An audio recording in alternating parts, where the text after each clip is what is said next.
Hey everyone, welcome back to the Mike Rosehart Show, live every Wednesday. And today's topic is going to be one that I haven't touched on in a little bit, but that I am in full support of, and that's mentorship.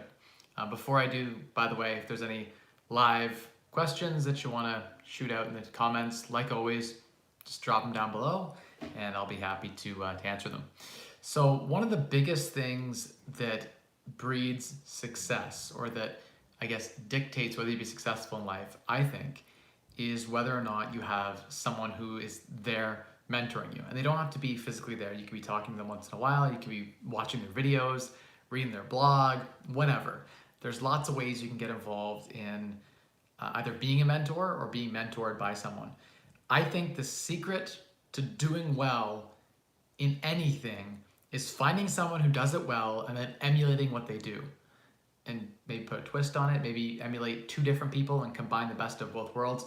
But that's been, for me, the cornerstone of my success. Everything I've been able to do, despite, I've talked on this channel before about the fact that I've never paid for courses, technically, to train in real estate. I've never paid for mentorship.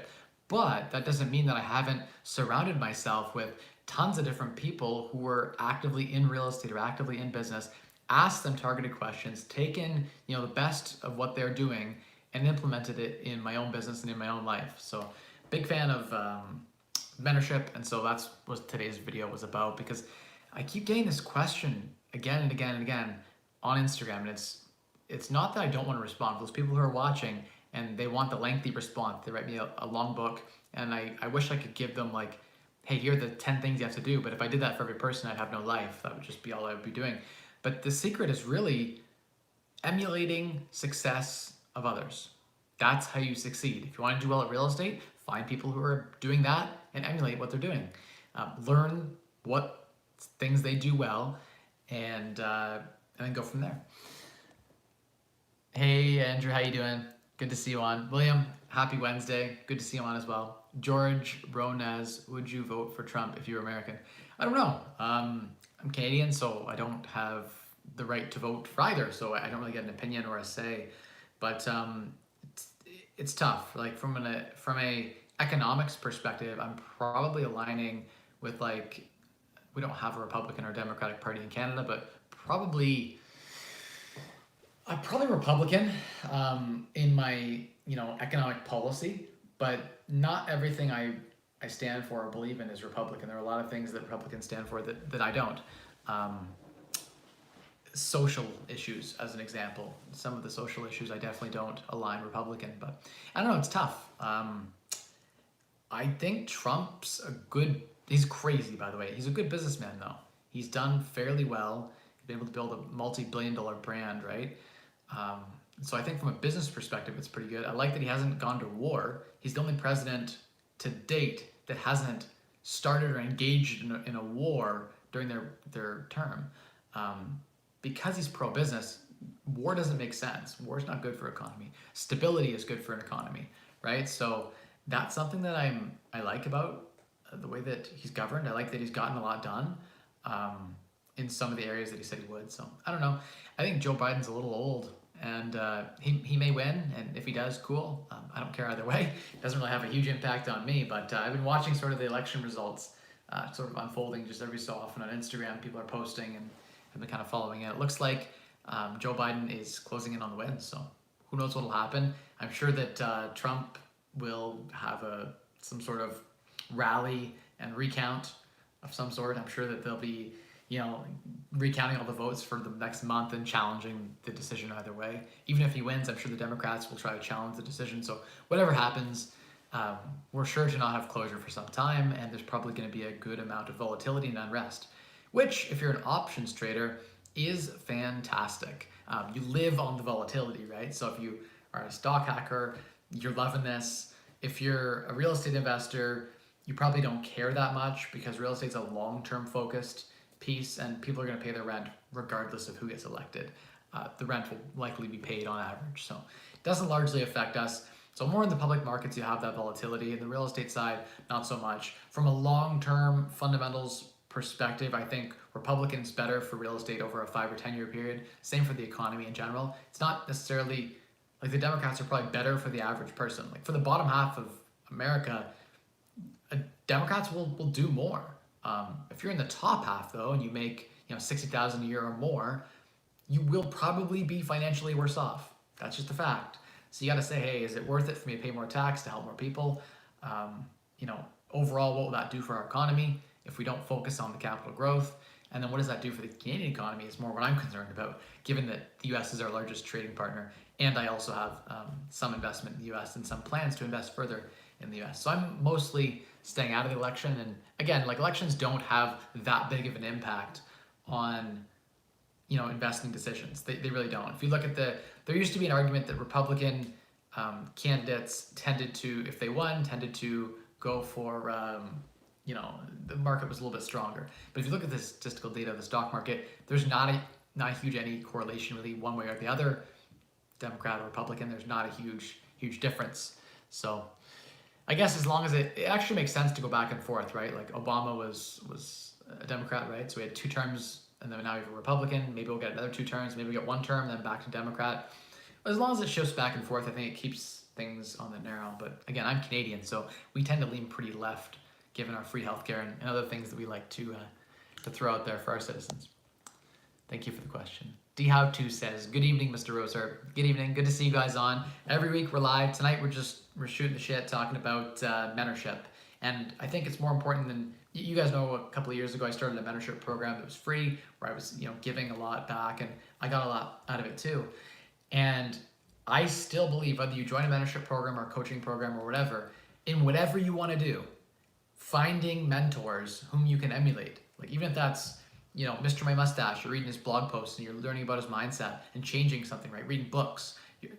An author could be your mentor. You could be reading and learning about things in the book, right? So learning and mentorship is the key piece to succeeding in whatever it is that you want to succeed in. So that's what I'm taking the time to dedicate today's video to, is to mentorship. But you guys know it's an open show, and whatever you guys want to talk about, you lead the conversation, not me.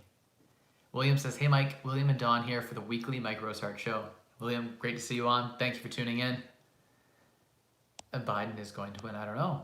Looks like that looks to be the case from what I've seen. But I'm sure we won't have any closure for a good while. I voted for Kanye.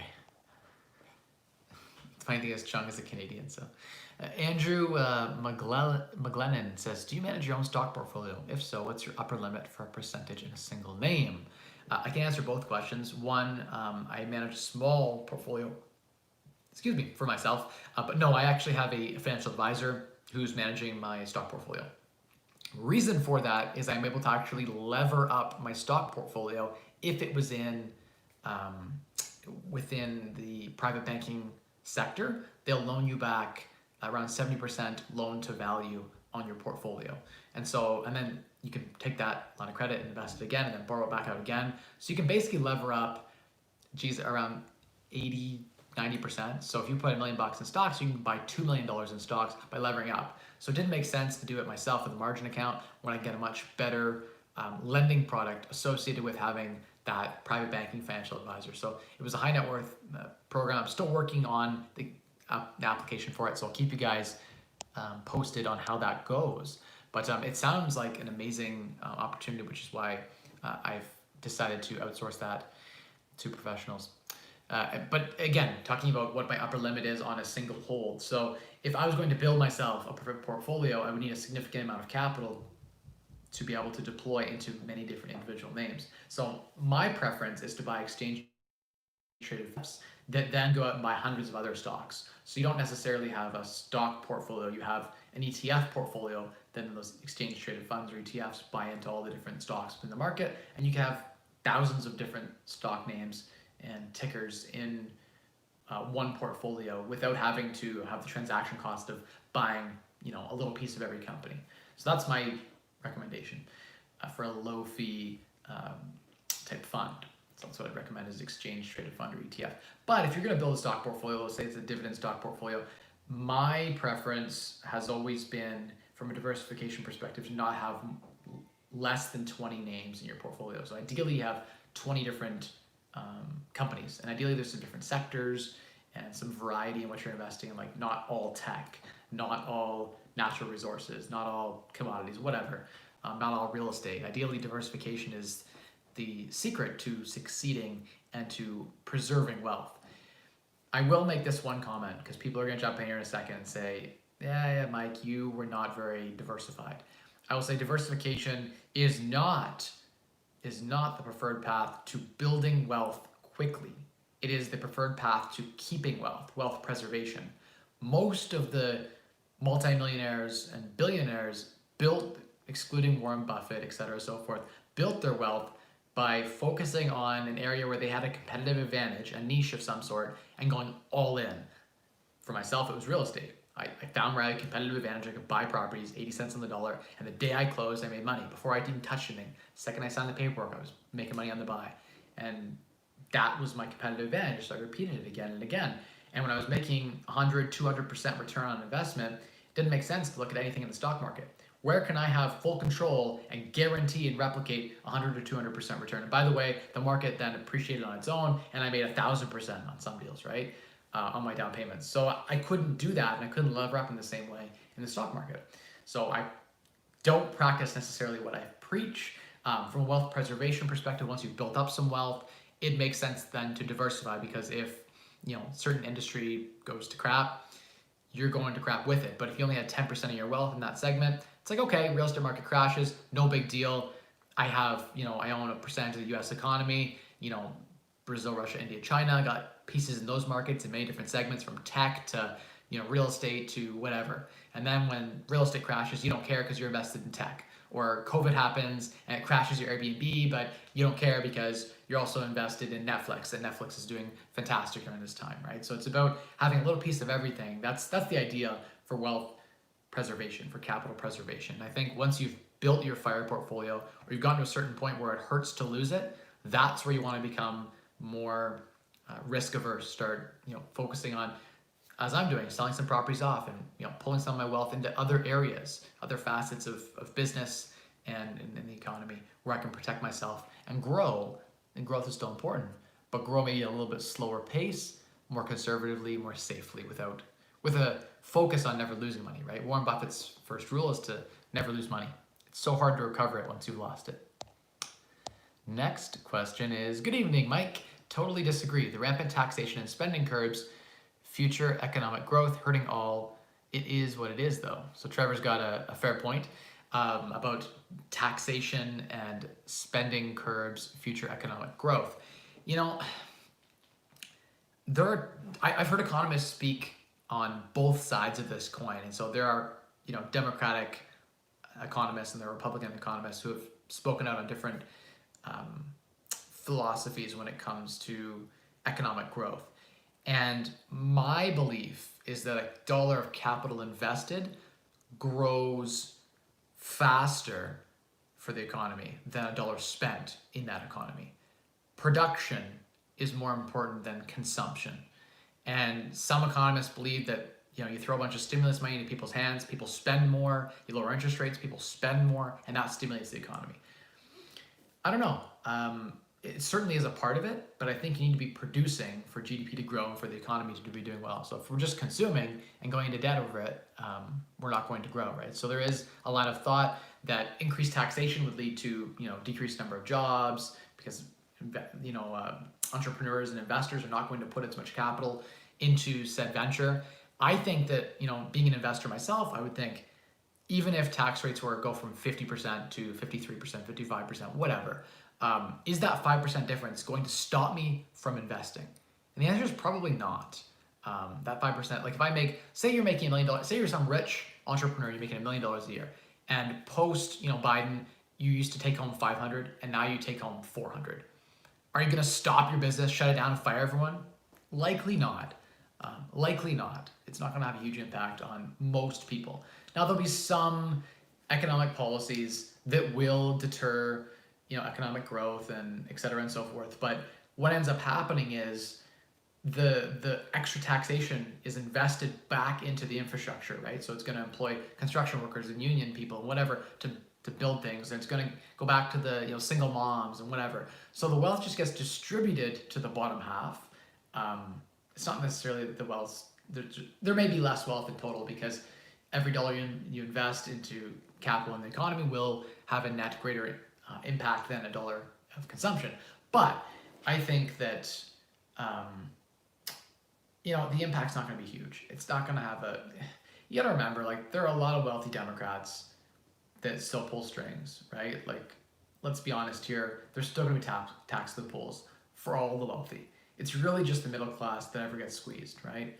But in general, the economic policies of Democrats tends to lean a bit more socialist, a bit more help the guy on the bottom, help them rise up. I grew up with nothing, and so I'm for a lot of those policies. I would be willing to pay 5-10% more personal tax to ensure that someone who grew up in my situation has the right to access school, has the right to, everyone should have the right to the internet and to access to, information and whatnot. So I personally believe that it's okay to pay a little more tax within reason, to better the bottom half of society and give them a chance to climb the ladder. Now, I hate welfare. I'm anti handout programs, but I am pro. Here's a job, like here's a shovel, go dig. Here's a book, go learn. I think everyone should have opportunity and access to it. But if you're lazy and you don't want to work, you deserve to have nothing. But everyone should have the opportunity to grow, opportunity to climb the ladder, and should be, pretty much an equal opportunity for all. Now, I have wealth, so I obviously want my kids to succeed at a faster rate. And so, in some senses, I'm biased, right? And most wealthy people you'd think would vote Republican, and most poor people should vote like a socialist, a Democrat, right? Here in Canada, we have the NDP, and we have the Conservatives and the Liberals in the middle. And I think that people tend to vote selfishly. Like, what's going to help my family and me, right? And so the wealthy are going to vote one way, and the poor are going to say, hey, the Conservatives or the Republicans have never done anything good for me, so I'm going to vote for who's going to put more money in my pocket.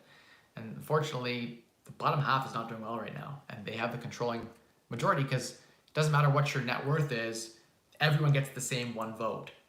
I don't know if I necessarily agree with that entirely.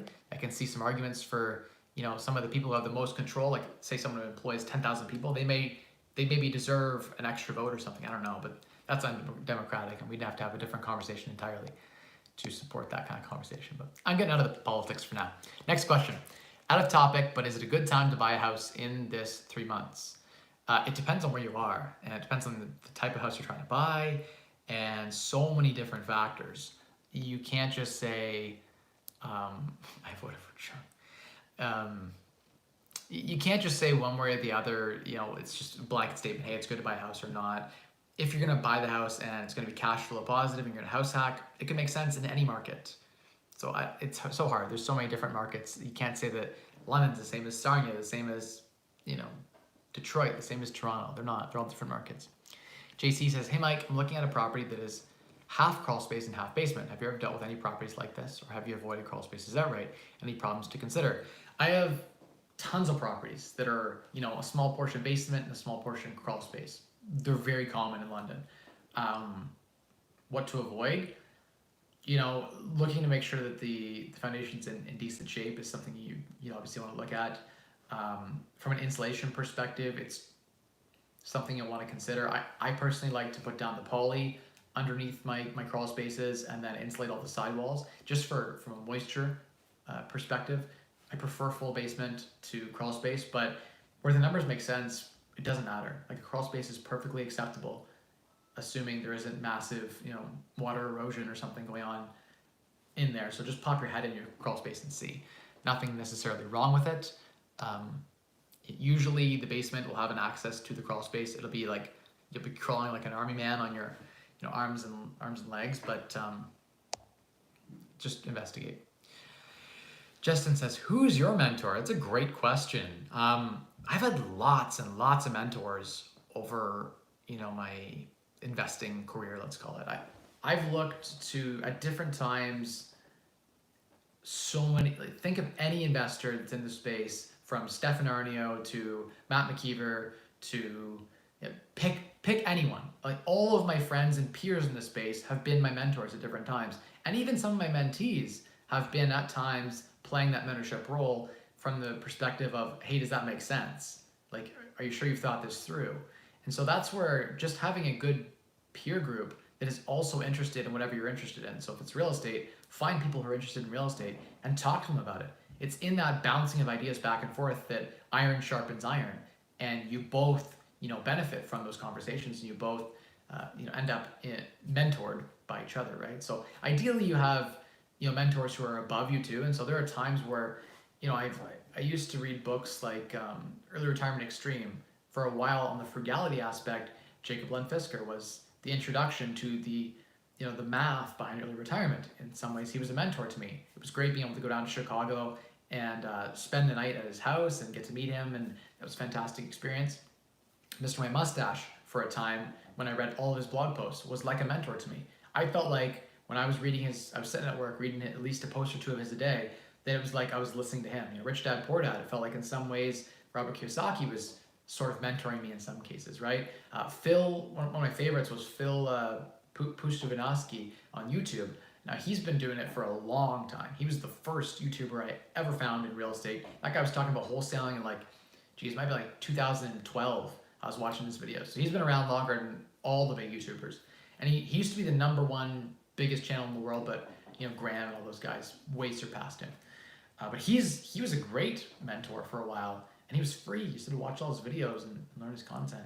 But yeah, just talking to people in the wild, I would run into realtors who have done 100 deals, and an hour talking with them at a listing or whatever, all of a sudden now they become my mentor for that hour. There's a guy here in London who, I don't want to drop his name, he doesn't like being on social media, but he's an older guy, and a wealth of knowledge. Speaking of, I haven't seen him in 6 months. I'm going to go drop by his office and buy him lunch, because he's one of those guys who has so much knowledge. I'm not going to drop him, but he's been a mentor to me in a lot of ways, and I'd like to go see him again, just pick his brain. And it's interesting just to hear when you talk to some of the older generation who've really had massive success over a 40 or 50 year career, to hear where their opinions differ from how things are done today. So maybe technology plays a role that changes some of what they're saying, but a lot of what they're saying, there's gold wisdom there. And so it's extracting that and saying, how do I apply that in today's world? And so, yeah, I've just always looked to find people who are doing something at the next level, or at the level, sometimes they're doing it at the lower level than you. I met a guy who was doing Airbnb here in London, had a couple of properties, and he was able to show me more about Airbnb than anyone I could have met. And he was doing it in the trenches, right? So I've learned sometimes from people who you might not think should be your mentor, but in that one space, at that one thing, they're better than you. And so you need to learn from them, right? And maybe you outgrow that mentor really quick, but it's okay to have lots of mentors. I think that's a big piece of it. We all sharpen each other. Iron sharpens iron. Okay, next question. Diversification, Trevor says. I like ETFs too for areas I'm not as competent in, but passive investing lacking price discovery can create dangerous bubbles. This is true. That is overall all fair points. I think the average person doesn't have a competitive advantage. The average, stock investor, they don't know more than Warren Buffett. They don't have a financial background that allows them to audit, or even the time to audit financial statements and to read through and be an adequate value investor.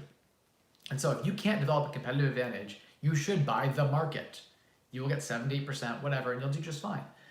So I do believe in that strategy working for the average person who doesn't have a competitive advantage. Now, if you can develop a competitive advantage and you want to invest the time, then you deserve to have a better return for investing that time and that knowledge.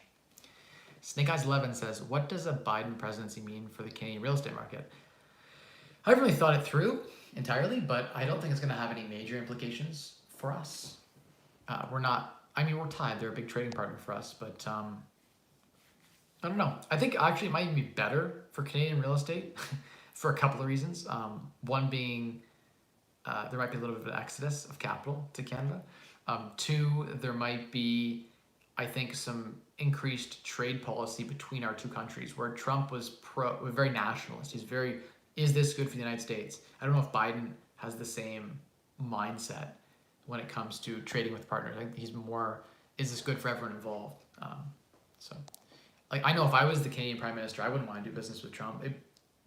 He's a bugger to try to score a deal on, right? I feel like he probably just bends Trudeau, which is our Prime Minister, over and just spanks him, right? Trudeau's a pussy. Should I buy a mansion or travel? Jonas, I like that question right there. My dude. That's tough, eh? he's, on the other side of this wall over here right now, and we were having this conversation like, what's the next step? What's the next evolution when you grow through the fire chain and you've kind of reached the top level of Lux Fire? What can be your reason to keep growing?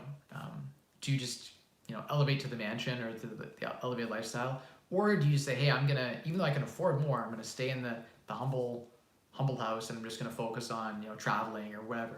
So that's a tough one. I don't know. To each their own, I think. To each their own. Mike, have you ever read Economics in One Lesson by Henry Hazlitt? I cannot recommend it more. No, I've never taken a look.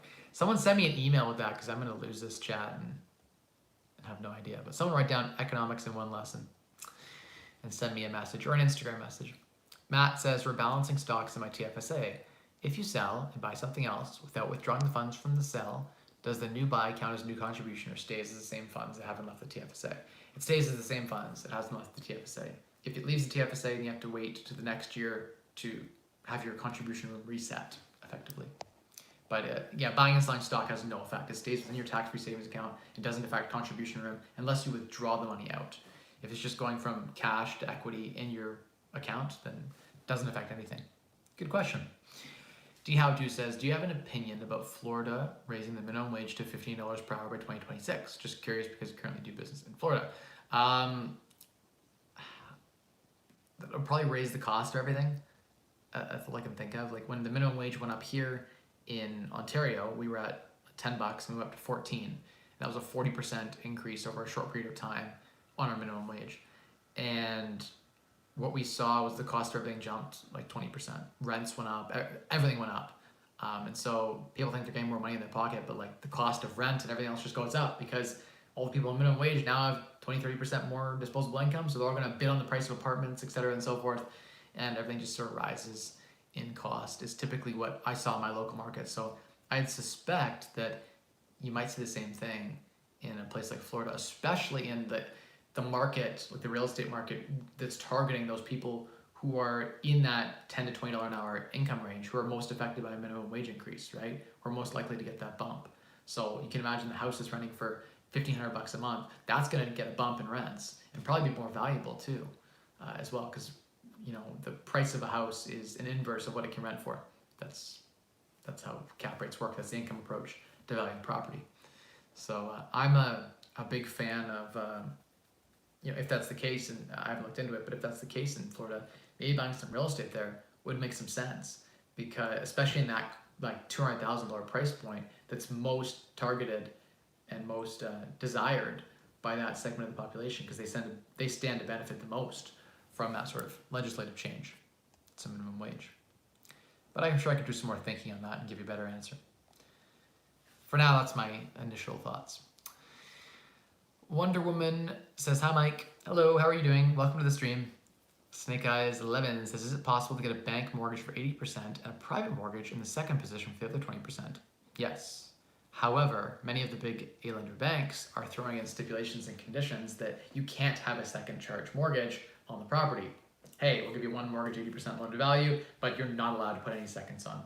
There are lawyers who, after it closes, will still throw a second on. I've seen it way too much. So the answer is yes, all the time. It happens all the time. Very, very common. A lot of deals are put together that way. Painting Contractor says, if you're not on the mortgage, can you something name on title for commercial real estate? The question, I think it was a copy and paste, got pasted and sort of blocked off in the YouTube comments, so I can see only half of it.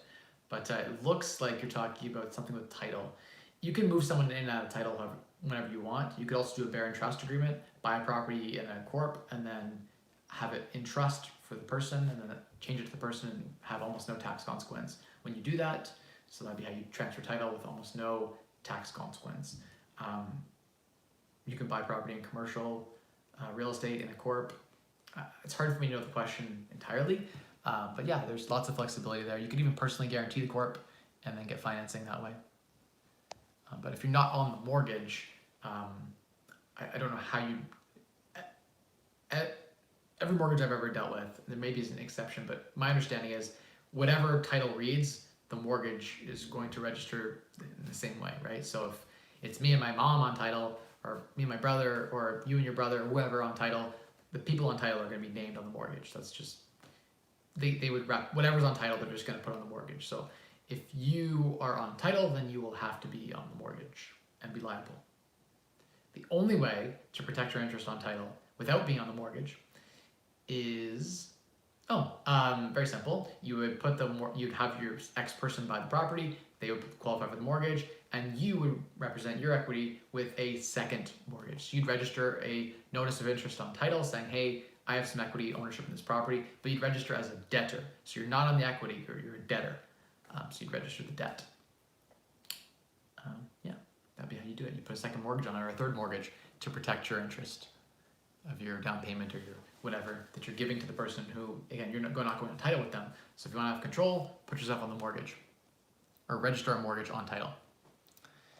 What's your favorite place to eat in London? Jake, depends on what I'm in the mood for, to be honest. Probably 168 Sushi is my favorite. They have the all-you-can-eat buffet, and it's delicious. Snake Eyes 11 says, in general, you seem to not buy the 18th century homes with higher ceilings and prefer bungalows. Why is that? That's not necessarily the case. I do have properties with the higher ceilings. Lots of them with 10-foot ceilings, 11-foot ceilings, 9-foot ceilings. I just, and there are a lot of the bungalows in London here that have 10-foot ceilings and that are good conversion potential. The thing with the older properties that I've found is, in London anyway, the basement headroom tends not to be legal. So underneath the beams, we tend not to have the proper 6'5". And so if your goal is a secondary dwelling unit conversion, which is a good play, it's not the only play, but if that's the play, is to increase densification at a unit and add value that way, the basements of the century homes from the 18th century tend not to make very good suites. They tend not to have great ceiling height, tend to have old ductwork that tends to intrude on the headroom, and they also tend to have old basements that tend to leak, just because they're a factor of being 200 years old, and so they don't make good candidates for maximizing cash flow. The basement tends to be unoccupied, which is fine. I have properties that meet that metric. It's not that I don't buy properties like that. I do. Lots of properties in the portfolio that are like that. Watt says, from your experience of buying properties in Florida, what is the best way to buy property in the US as a Canadian? Do you use a Canadian corp? Watts, there's lots of ways to do it. I have to think about it, but probably my favorite would be avoiding having to file a personal US tax return. And the only way to do that is to open a Canadian corp and have that Canadian corp then open a US corp, own the shares of that US corp, and then buy that way. Or just have your Canadian corp buy the real estate. That way, your Canadian corp might have to file a return, but you as a person don't have to. There's reasons why you wouldn't want to personally file in the US, because then some of your income could be attributed into the US. You could have some issues there when you're filing a personal US tax return. I remember talking to an accountant about it, and they recommended going through the corp. That way, that corp just had that one property. It was a nice, simple, clean return to file there. So there are ways to do it. There are also ways you could joint venture, set up a structure where you joint ventured, and that'd be a great way to do it too. Yeah.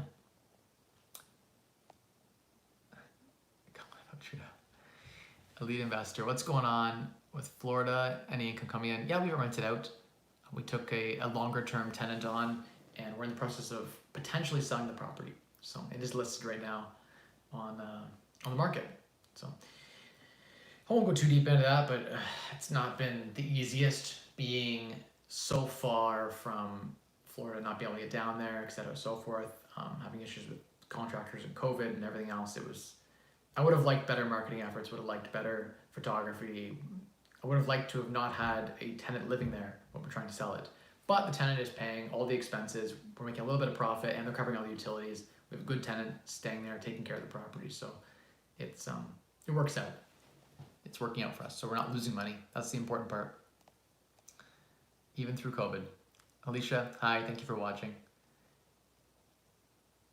Is at Jonas looking to JV? I can qualify for mortgages. Snake Eyes 11, send me an Instagram message or send Jonas an Instagram message.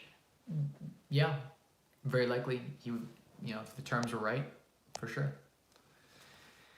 Antoine, I'm from Quebec looking to do the BRRRR method for the first time. I wanted your opinion on the single house rental market. Is it difficult to find tenants? Would you suggest to try multi-longement. I don't know what the hell that is. I actually, maybe I'm retarded or I just having a brain fart, but I don't know what multi-logement is. But I can answer the first part of your question. So you're from Quebec and you want to do the Burr method, but you want my opinion on the single house market. There's typically less cash flow, but it's a lot less stress to manage a single tenant in a single house. They tend to take care of their own snow and their own, grass, etc. It tends to have lower cash flow, but it is, an easy. It's like, hey, having one house is much easier than when you have multiple units in a building. The tenants fight between the building, etc., so forth. The disadvantages of it are if you have a tenant gone, you have no rental income coming in. But on a duplex, one tenant leaves, the other tenant's covering the expenses. And so there's nothing wrong necessarily with single family investing. It's easier. Like 10 single family homes is way easier than 10 triplexes or 10 duplexes. Way easier. So it's nothing wrong with the strategy. I don't know what the second part of your question is, so maybe you can rephrase for me and I can help. When would you diversify away from the Burr method? So the buying, renovating, basically cashing out all your money after you finish renovating. Or is it best to snowball the Burr into retirement? It seems a lot safer than flipping, for example. Well, Andrew, there's not a huge difference between the Burr and the flip. A lot of my Burrs became sales down the road. And so you could Burr and after 2 years sell, and that might be considered a flip, but I don't consider that a flip. My intention was to Burr, and it was to cash flow it, but I just so happened to sell it. So I have an exit strategy on every property I buy. Even if it's not immediate, there has to be an out. If things don't work out, I want to be able to walk away with a profit. So it's about finding that safe exit. And I think that with the Burr, you have a really good safety margin. So you're not, scrounging to try to say, how am I going to get out of this and make a profit? Or if things go bad, how do I exit? Every deal, even when I flip, I go with the intention to Burr because I may have to hold the property. And if I have to hold it, can't sell, I want it to be holding a strong cash flow property. So I only flip 1% rule type properties. I target investors on the sale.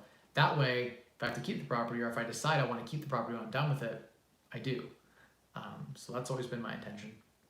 And I think you're right. The Burr is not a diversified real estate investing strategy. The Burr typically requires you to put a lot of capital in and continue the cycle. Right? If you have 2 or 3 Burrs going at once, that might take all your capital. But real estate is a fairly safe asset class, and burring, if done properly, gives you a good amount of equity in the property. The thing with burring that's not so great is the time. You've got to put in a lot of time. To find a Burr in this market requires you to have some sort of competitive advantage. Fact. And then in order to be able to execute on that Burr, a lot of time and a competitive advantage, or both. So that's where the Burr is like if I told you, hey, come work for my company and I'll pay you a 40% return on your money. But if you don't work for my company, I'll pay you 10% return on your money. That's what real estate investing is like. Like you get a job, real estate investing, it's a business. You have to work at it and put time and energy, but you get a greater return. And so if you didn't put any time into the Burr, it would be a complete fail. The Burr requires input of expertise and energy and money. But specifically the expertise and the energy. And that's why you get the higher return, is you can develop that competitive advantage. And one of those is injecting your expertise and your time specifically. So it's a very time intensive strategy, whereas a diversified portfolio might give you a lower return, but is lower risk and no time commitment, or pretty much no time commitment. Sushi, yummy. Antoine says triplex or more. Oh, okay. So I guess that means triplex or more. Okay, so that's what that word must mean.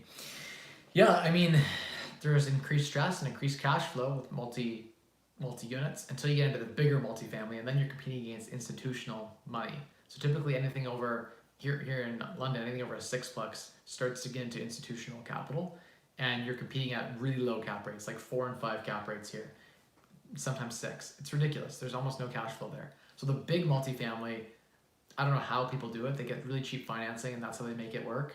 But there's just not a ton of really good margin there. But in the small multifamily, you can really get some sweet cap rates, some good cash flow. But again, extra time, more work. Any tips on writing essay dissertations? I'm in my final year of my business degree. Any tips on writing essays. Geez, I haven't written an essay since university, and my last essay is probably in 2013. So I'm a little rusty for giving out tips, but whenever I wrote business cases in 2013 and 2014, I always focused on being clear and concise. I found that the best hook was some sort of eye-opening statistic or some sort of eye-opening finding of my, herein, I'll explain later, said report, whatever. I would start with like the juiciest piece and just be very, very clear with what you want to say. And write it to your evaluator. Go and talk to your evaluator, grill them, find out what they're looking for, and then write the thing to the person that's going to be evaluating it. That's how I've done everything. That's how I scored A's on every paper, was I found what the professor wanted to hear and I wrote it to them. As I'm writing it, I'm thinking how they're going to be reading the sentence, what they're going to be thinking. So play the game, play into it, lean into it. School's a game. You go in there to get an education you could just get for free on the internet. The goal is to get a piece of paper that says you did well in the program, so you go to the job, and then you can leverage that and say, hey, I did great in this program. I knew how to follow the rules and how to beat the game. And the game of school is just like the game of real estate, like the game of life. Just follow the rules in the system, find a way to get a competitive advantage, and then you win the game. Some people want to tear the game down, break the rules, but that's a lot harder than just playing the game.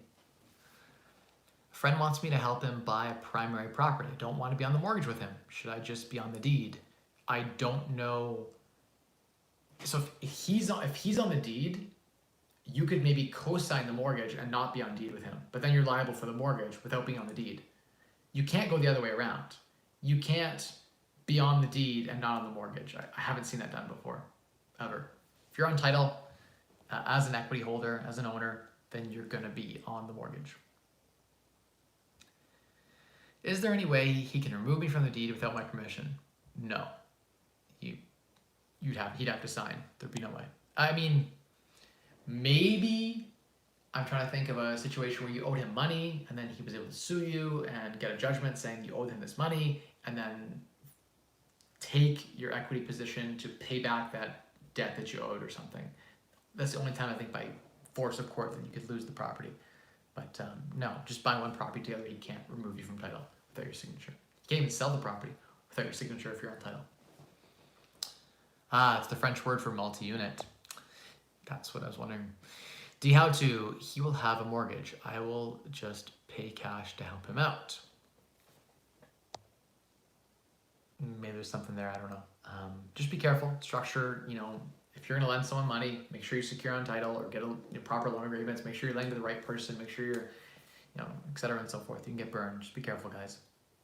Again, this painting contractor in Florida Coatings, I see part of your questions. This 18-unit complex, 8 units vacant, renovated them, rent some of them out. Property manager said leads are slow.